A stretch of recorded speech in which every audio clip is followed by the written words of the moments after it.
You're not ready for story time? Well, we'll play a little bit while I read, okay? Because I have to read now. And you're going to go over there now? Where are you going? Where are you going? Helen doesn't want to do story time right now. So he wants to do playtime and hug his little post. So I'll just bring you guys over here to where he is. Hey, hugging his post. Nobody can see you under there. Nobody can see you under there. So let's see if I can get you some more cord here. Bring you closer.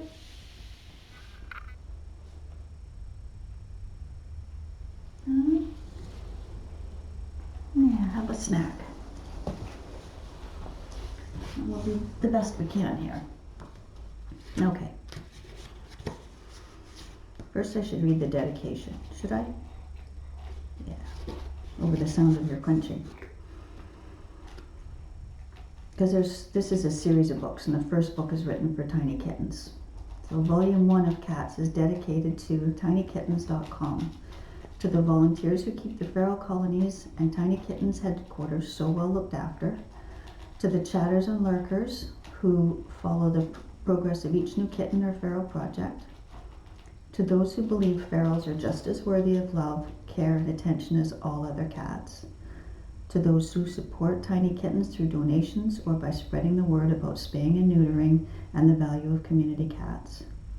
And finally, this book is dedicated to Shelley Roche because she brought the world together to make a difference, rescuing locally, educating globally.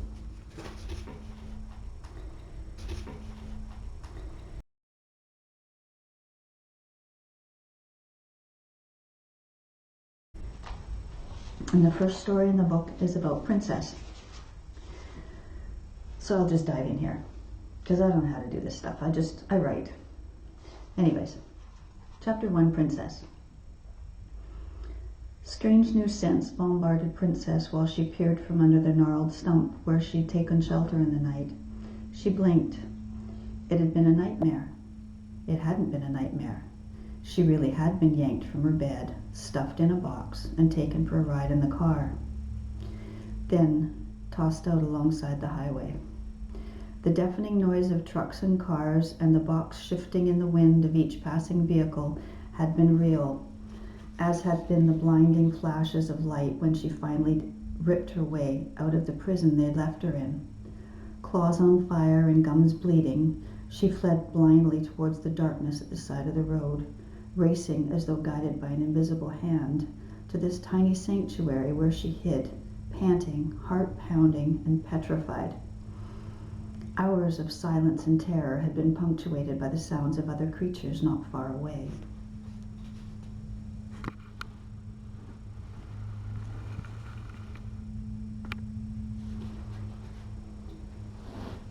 In daylight, things were only slightly less frightening, and a shiver ran through her while she tried to make sense of what she saw.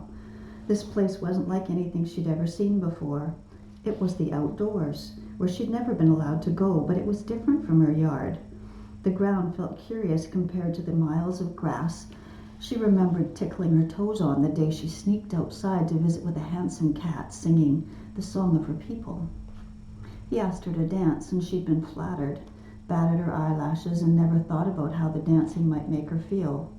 She had no mother to explain there would be a price to pay for today's freedom. But she'd been driven, couldn't help herself, and now the humans hated her. They hadn't put it into words, but there had been sharp looks, and after what they did to her last night, she could assume nothing else. Princess shuddered and shook off the sadness. She had things to do, although she wasn't sure what. And how could that be? How did she know to follow the scents to this place she now timidly surveyed? Drawn by the irresistible presence of water, she carefully approached the wide silver dish and wasted little time sniffing and tasting before crouching low to lap it with vigor to fill the emptiness in her belly. Catching a faint whiff of food, she tossed caution aside to nose through a vast array of scattered dishes, but they were all empty save for a bit of crusting at the edge of one. She made short work of the minuscule offering before something else caught her attention. Over by the trunk of a wide tree. Wasn't that a ratty toy like the one she had at home? Oh dear, how will I ever find my way home to my toys, my soft bed and food dishes? What am I to do? A bug skittered across her path, and without thought she pounced on it, crunched hungrily, and a vile taste filled her mouth. She shook her head, pawed at her mouth, and drool dripped until the bitterness eased. Best you don't try another of those. They're not meant for eating. What? Who? She quickly swiveled around, trying to find the source of the voice, but saw no one. She backed toward the safety of her hollow. Or that's what she thought she was doing, but miscalculation had her hopping forward when her bottom made contact with something hard. She spun. It was the heavy tunnel thing she'd seen earlier, and inside another muddy toy. She slinked toward it for a sniff. It smelled like the earth and other cats. That couldn't be a good thing. She backed out then, taking one careful step at a time, and rechecked the food dishes. They'll come later. You'll have to wait unless you fancy yourself a hunter. She stayed very still, hoping to see movement from the owner of the voice, then gave up and asked, "Where are you?" "Close by." "There will be food later?" "Yes, when the ladies come. It's quite wonderful, but you'll have to meet the others and learn about the proper order of things first. There are rules." Princess didn't mind rules. She'd already learned to not scratch the furniture and to only get on the kitchen counter when no one was at home. But now she wasn't there, and the kids would miss her. Who would help them eat breakfast? Princess quite liked the little circle things, especially when they were in the bottom of the bowl and soft from the milk. The mother person always said that she wasn't to have milk because it made her poo runny, but Princess loved the sweet taste and the way the kids giggled when they ate from their bowls. Princess's tummy growled, and she hunkered down to rest the noisiness on the cold dirt. She'd had nothing to eat since dinner last night, and mornings at home always meant food from the can. Oh dear. She slumped forward and rested her chin on her toes. Perhaps she could go home now. She closed her eyes, then opened them quickly, hoping she'd find herself on the tiny pink bed that looked just like the one the little girl slept in. But she was still outdoors. If you're hungry, you must do something about it. I'm afraid I don't know how. She hesitated only a moment. Could you help me? She remembered her manners then. Please. A tiny cat the color of earth and leaves and bits of charred wood sat up across the clearing from Princess. Good heavens, she must have been there the whole time, blending in perfectly with her surroundings. She stretched and strolled towards Princess, then sat again when she was very close. You're quite wide. Some others are clumsy with the weight of many kittens in their belly. Are you? I have eaten no kittens. Good grief, the tiny kitten yawned. How old are you? I'm not exactly sure, but the children had a party for my 6-month birthday around the time they thought they brought a tree indoors. One I was not allowed to climb, but I kept forgetting because it had toys hanging from the branches and many bright colors on a string. But the colors were very hot when I tried to catch them. And after a while the tree was taken away. It was very cold outside back then, much colder than now, except for last night. You know, I've never slept outdoors before. Oh, well, you better come with me and we'll get you and yours something to eat. Princess followed the dainty cat, all the while feeling rather like an overstuffed pillow. Excuse me, what is your name? Her new friend glanced over her shoulder. I'm Cisco. What do they call you? Princess. Well, Princess, just like at the house where you lived, there are rules here, and they can be hard to learn, but I'm here to help you. Do you see the tips of my ears? How one is flat? It means the people made it so I don't have to raise kittens anymore, which means I have time to spare. I could take you on and teach you the ways of the colony to make sure you do okay here, but we'll see what the day brings. Was she to live outdoors then, without a house, no window ledges to lie on and watch the rain, no soft beds to snuggle into? Oh, but this would take some getting used to. Princess followed her new friend, ducked behind some branches, climbed over others. It was hard work to keep her tummy from scraping. When she huffed a bit while scrambling over a slippery green tree lying on its side, Cisco shushed her. Princess tucked behind Cisco, where she was crouched on the edge of a small grassy area, not grass like at home, but long and waving in the wind. Had Cisco promised her food? Hadn't she? Why are we sitting here? I'm hunting. You'll need to stay absolutely still and watch what I do. Okay. But how could her new friend really be hunting if she wasn't even moving? Princess was confused and too tired to care. Her eyelids drooped. Did you see that? She startled. What? The movement under the grass, out there. She fought to get her eyes open and to look at the place Cisco was staring at. Sure enough, there was the tiniest of movements. There's a creature under there. Stay here and watch what I do. Cisco moved one foot, then another, stayed frozen in place for a moment, then moved again, and ever so slowly continued the pattern until she reached the place where the creature had been. Princess stifled a yawn. Cisco's tail twitched. Then she leapt through the air and pounced, and oh my goodness, she came up bounding across the field with something in her mouth. Things blurred a bit then for Princess as her friend taught her the rituals of giving the prey chances to escape, then finally make a meal of it. Once finished, Princess felt somewhat uncomfortable, but her tummy no longer hurt, and she just couldn't stay awake. Slip back under the stump and take a nap. I'll stand guard. Princess needed no extra urging and fell into such a deep sleep that when she eventually woke up, she was disoriented. Was she at home? No, there was still that damp, earthy smell. She crawled out and found Cisco there as she'd promised, but the forest had changed. She was surrounded by movement and great excitement filled the air. What is it? What's going on? It's nearly time. Caw, caw. Princess dove into her hidey hole, peeked out. What was that? Nothing bad, just Jake. He's a crow. He waits in the tree by the highway and signals when they're coming. Who? The nice ladies who bring food. That perked Princess up a bit, and she boldly stepped into the open to sit beside Cisco. There were cats everywhere she looked, orange ones, black ones, gray ones, some wearing many colors like Cisco, but none white with orange patches like Princess, and the mom she barely remembered. A few stared at her, but most didn't even notice she was there before they all suddenly scooted down a narrow pathway. Where are they going? To meet the ladies. The food ladies? Yes. Oh, let's go too. I'm very hungry again. You must wait. There is an order, and because you are new, you'll eat after everyone else is finished. We'll stay here until it's your turn. But what if they eat it all? The ladies know about hidden cats, the ones who don't come out until later to eat. Do I have to hide them? No. I want them to see you so they might help you. Take you to the place. The place?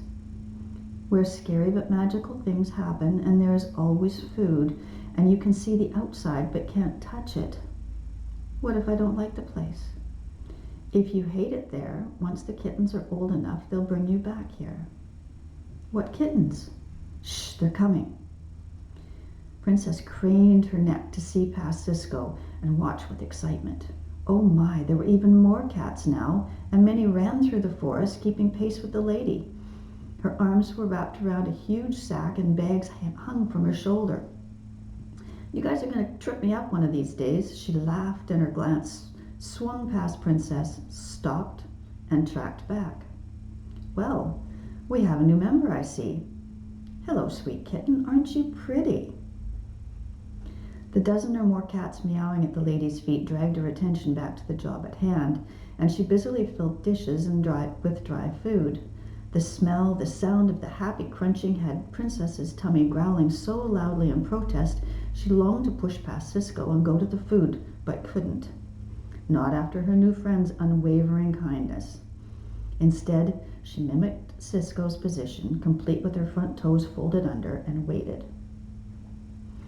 It seemed to take an awful long time, but she knew it truly wasn't. Not long, like when the kids went to school and she was alone in the house. Oh my, this is nothing like the house where she lived, or had until last night when the mother came to get her from where she was sleeping on the little girl's bed. Said they had no room, only wanted one cat. They'd get a male next time, so kittens would be someone else's problem. Princess hadn't understood what she meant. She's coming. Princess looked up to find the lady very close to them. She had a soothing voice and kept talking quietly while offering a dish filled with food. Cisco backed away. Go eat and let her pet you. She'll take care of you. Cisco skittered to a food container farther from the lady. You're very pretty and I bet you're hungry. The lady knelt, put the dish on the ground, and Princess simply couldn't resist. She took one step, another, and was suddenly so lost in the smell, the taste, she completely forgot her manners, gobbled without looking up. When the dish was nearly empty, she realized the lady was stroking her and talking into one of those sort of square flat things like people at her house did. She's big like a pumpkin and definitely not feral. Hang on, I'll send you a video. She held the square thing towards Princess for a minute and then put it back to her ear and laughed. I'll try and figure something out and meet you there. She ran her hand down Princess's back. This, my friend, is your lucky day, and I'm about to do something I shouldn't do, but I'm betting you're good with it. So happy with a full tummy, Princess didn't even squirm when the lady lifted her into one of the big bags she'd been carrying when she arrived. When the top was closed over and she couldn't see, there was a moment of fear because of the box from the night before, but Cisco's voice soothed her. She's kind, Princess, and she's taking you to a special place where you'll never have to worry. After the kittens are weaned, you'll get a wonderful forever home with people you can trust. Okay. She let herself relax and enjoy the warmth she could feel coming from where she was held against the lady. I'll be back in about a half hour to finish up, the lady told the gathered cats as she marched past them. And as for you, pretty girl, I'm betting the last car ride you were on ended badly, but this time it will be much better. Happy life, Princess. Thank you for helping me, Cisco. When they were inside the car, the lady let Princess peek out of the bag and she rubbed her ears until purring started. Your babies will be born in a warm, safe place, and after they've gone off to homes of their own, you'll be spayed and you'll never have to worry about kittens again. Then you'll get a fabulous home too. Princess liked the sound of a fabulous new home, but why did everyone keep talking about kittens? Hang on, you guys, I gotta have a drink of water.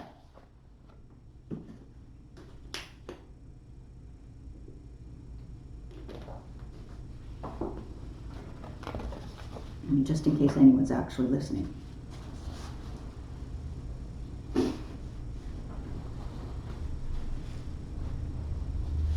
Okay.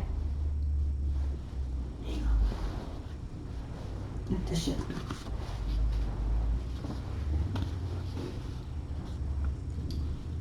I think I did put Calvin to sleep too. Good. Princess recognized the scent that came with the house. The way people's smells were embedded in the floors and walls, and the lights made the air different. There were many other things too, stuff she'd never bothered to think about until she was in the forest for the first time. She could also smell cats, lots of cats. A second lady had brought a crate from the house to the car, and Princess went inside it to get the tuna she could smell. She didn't mind when the door closed to keep her trapped, and she'd almost finished the plate of goodness by the time she was lowered to the floor inside the house. Now she could do nothing but wait and find out what would happen next. Hey, pretty girl, this is going to be a very good day for you, so just hang on in there while I gather some things. I'll be right back.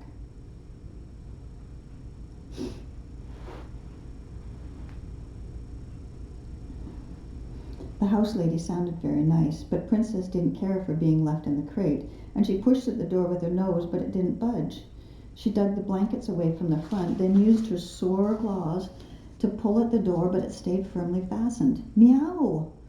Goodness, said the forest lady as she came back through the doorway. You have quite the voice. Meow! She laughed. I get it. You want out. Just give me a sec." She scooted out of sight, and then a door slammed somewhere in the house. "She's not happy about being locked up." "Well," said the house lady, "I guess we'd better let her out then." She crouched in front of the cage. "Welcome to rescue headquarters, pretty one." When she opened the cage, Princess scooted past her, only to stop in the middle of the room, uncertain where to go or what to do next. "How about another snack?" the forest lady said, and the sound of a top coming off a can had Princess's full attention. She'd love more of the tuna. A dish was set in front of her. Her nose twitched. Not tuna. But it smelled delicious, so she dug right in and didn't mind having the lady sit on the floor beside her. "Poor girl looks ready to burst." A gentle hand stroked down her back. "Probably due any minute." Another hand slipped under her belly. "After your call, I tried to get us an ultrasound appointment, but they're doing an emergency surgery right now and have a stack of people waiting. The soonest I could get was tomorrow at 4.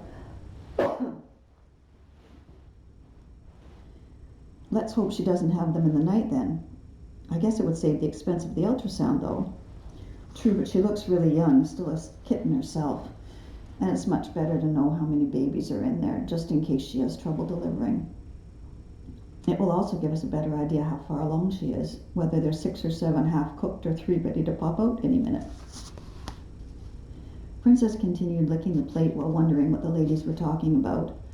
And once there wasn't a morsel left, she quickly washed her face, then went exploring. She had a yen for small places lately, and longed for a soft spot to sleep. She'd found the perfect place in the bottom of a closet at home just a few days ago, but now she didn't have an at-home. She shook off the sadness threatening to overwhelm her, threw herself into searching, and scored right away. It was a kind of like the kitchen cupboard the mother person wouldn't let her play in, but with no pots and things. Instead, the floor of this one was lined with a fluffy blanket. She dug and rooted around until she made it just right, kneaded a bit, and snuggled in for a nap, but couldn't fall asleep. Maybe there was a better place. She prowled, found another cabinet thing with more cushy blankets, and again, after some rearranging, tried to settle in for sleep.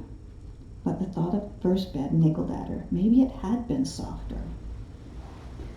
Or maybe there was an even better bed she hadn't seen yet.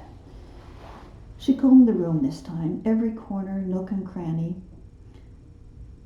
Oh, that's very funny, Calvin. Sorry. I lost my spot watching him stretch. I have to rearrange here.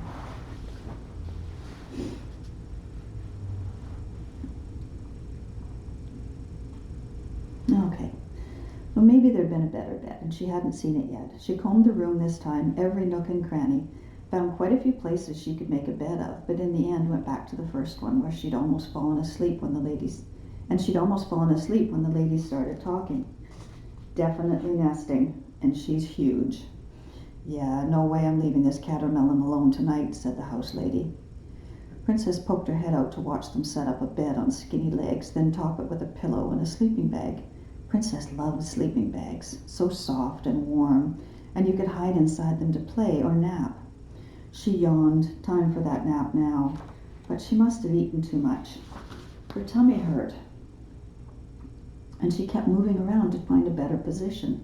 For hours she went from one bed to the next, digging at the blankets, shoving them aside, piling them up. She even tried wedging herself into a small space behind one of the cabinets, but that didn't work either. And then the pain grew unbearable, and the lady was there talking to her, telling her everything would be okay. But it wasn't, because something was wrong, very, very wrong, and she needed to be rid of whatever was crawling inside of her. She went to the box and had a poop, but didn't feel any better, so she stretched out on the cool floor and for a while dozed off and on until the pain ripped through her belly and went all the way to her toes. She shot to her feet and headed back to the first bed. In the safety of the cabinet, she strained to work with the constant ache, and the house lady opened the doors to lean in and tell her over and over again what a good job she was doing. Oh, the comfort coming from that voice, and the hand stroking gently over her head while time passed in a haze of agony. There was a spot under her tail that seemed to need her attention, and Princess tried numerous times, but couldn't reach around her massive belly to tend to the problem. Then she had to push from inside. She strained and strained, and suddenly there was a thing, a wet, wiggling bundle, and she desperately needed to take care of it. Anxious to get it free of the sack it was in, she somehow knew. It was a kitten, but terribly wet, and she had to get it dry. Quickly! She licked, and it started making little squeaky sounds then. Then the torment started again, and something else was suddenly there, and she had to clean it up right away. Keep it away from her kitten. Her kitten! How crazy was that? But the torturous stabbing through her insides hadn't gone away, and now she understood. Another kitten was coming. She had to leave the first while she got the next out. Straining, nothing happening. The pain ate at her strength. "What a good mama you are." The now familiar voice was kind and soothing. "I can help you out a bit, okay?" She watched the lady take the first kitten and rub it with a towel until it started squeaking again, and then the lady put it back beside Princess. "Here you go. She's nice and dry and ready for milkbar." Another massive pain sliced through Princess, and a second kitten came from inside of her, and then everything blurred together. Pain, another kitten, clean, over and over it happened, and when she was getting too tired to go on, the lady gave her food and helped cut cords and dried babies until Princess was finally done. Finished, exhausted and sore, and her insides kept cramping and cramping even though she was finally empty. This was why Cisco had gone on and on about kittens. For just a moment, Princess let her gaze rest on the little ones pulling on her nipples. Then she lowered her head and let sleep drag her away while the lady kept talking to someone who wasn't there. Final count is 7, every one of them a ginger and white, just like Mama. 3 girls and 4 boys, all latched on. It was a happy day.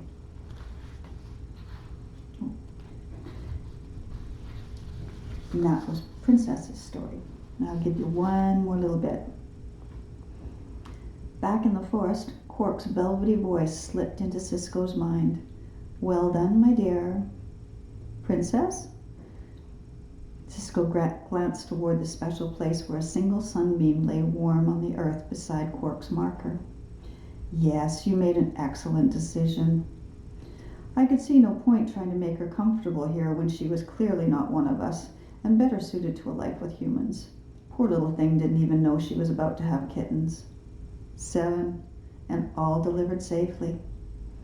A curious warmth stole through Cisco. Wonderful. Mila sat down beside her. "Your voice sounded very far away. Were you talking to me?" "No, to Quark." Mila ducked her head in respect for the dead and whispered, "Can you see her?" "Of course not." "Then how?" "When she visits and I hear her voice, there's always a tiny patch of sunlight on her resting place. I just imagine her curled up there enjoying the sun." "Where is she when she's not visiting here?" "In a very special place, Mila." Quark's voice was as warm as the sunbeam. "With friends and family who've gone before me." Mila ducked her head again in deference. "Is it the place where Cisco and I were taken? With the magic portal to the outside? The one we couldn't pass through, but where we were safe from the predators?" "No, Mila. It is like that in a way because there are no threats to our safety, or rain, or snow, and the food dishes are always full. But there's other places across a special rainbow bridge, in a forest where clean, fresh water bubbles up from the ground, food is plentiful, and there are lots of cozy beds on soft furniture, in fine straw, and even high up in the trees, like nests for eagles. It is so pretty to look down from there." Mila suddenly jumped to her feet. "It sounds wonderful. May I go there with you?" "No, my dear. You have work to do yet." "Work? I don't understand." "You must help the others." "How? What shall I do?" "I don't know what your calling is, my dear. That's something you must figure out for yourself." "What was yours? What did you have to do?" "While I was a happy forest cat, it was my duty to encourage the ladies, to welcome them every day and show them what a wonderful family we were, and that we are well worth their efforts. It's why I was allowed It's why I allowed them to befriend me, greeted them each and every day, and showed them how we appreciate their care and all that they do for us. Mila was confused. But like everyone else, you were taken away for the operation, and the end of your ear was cut off. And I came back a better cat for their kindness. I was very proud to show the others my tipped ear, my symbol, grateful to no longer need to scramble to provide for kittens in the cold and wet, protect them from predators, and watch them die no matter how hard I tried to care for them. Mila and Cisco were both nodding. Terribly disconcerting to lose them in spite of our dedication. You must share your experience with your sisters, your daughters, the youngsters. Show them how proud you are of your tipped ear and give them the confidence they need to go into the traps. Mila got it. Like when Cisco helped, when she helped Amber last week. Yes, that's it. Amber will be safe while she has her kittens and won't have to fear for them. And while they're old enough to get by without her, the ladies will bring her back. And when they're old enough to get by without her, the ladies will bring her back here, and she'll have her symbol, become an ambassador like both of you. Mila shook her head. But I don't actually live with this colony. I only visit now and again, so I'm not often around when the ladies come. You encounter many cats where you live. You can help by sending them here so they get fixed up with their own ear tip. I can do that. She glanced around and whispered, Why did you come here today? To thank Cisco for looking after Princess. I'm going back to my other happy place now, though, as I am due for a nap. Be well, Cisco and Mila. I trust you'll handle the next event without the need for my return. The tiny sunbeam faded, and as always, Cisco felt an odd pressure in her heart, because she always worried whether this might be the last time the Guardian Queen came to visit. Goodbye, Quark, and thank you for watching over us. Mila crept over to the now dark area near the marker, sniffed the air, then turned to Cisco. Her scent is here, yet I couldn't see her. It's always that way with the spirit cats. There are others? Of course, we're never truly alone. Mila thought about it. Cisco? Her friend sounded sleepy. My kittens, the ones who didn't get to grow up, are they in the happy place where Quark lives? Yes, Mila. She curled up alongside of her friend. I lost so many over the years. It must be very crowded there. Quark says not. There are endless acres for them. I wonder if my kittens know each other there. When I asked Quark about my last son, Toothless, she said he was with his brothers and sisters who'd gone before him. Oh, that's lovely, very lovely. I shall sleep now and dream of my kittens in a happy place too. Okay, I gotta quit now because I'm running out of voice. And I've put Calvin to sleep.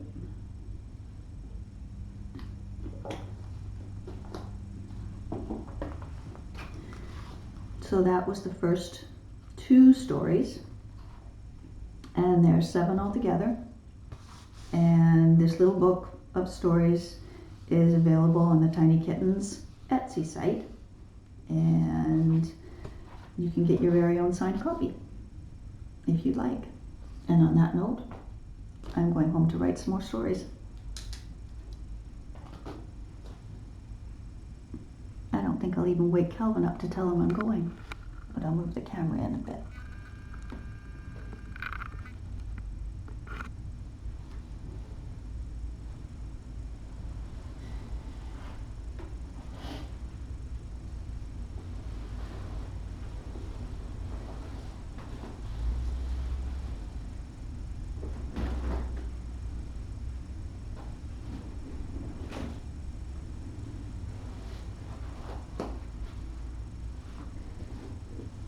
And I was going to turn on his toy when I left, but that's probably, I don't know if I should or not. It's not like you need sleep.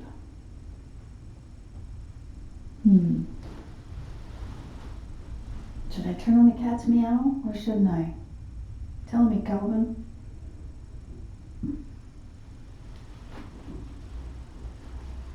We'll see if you wake up when I'm going out. It's okay, I'm going now. And now that you're awake, I will turn your toy on. There you go. Bye.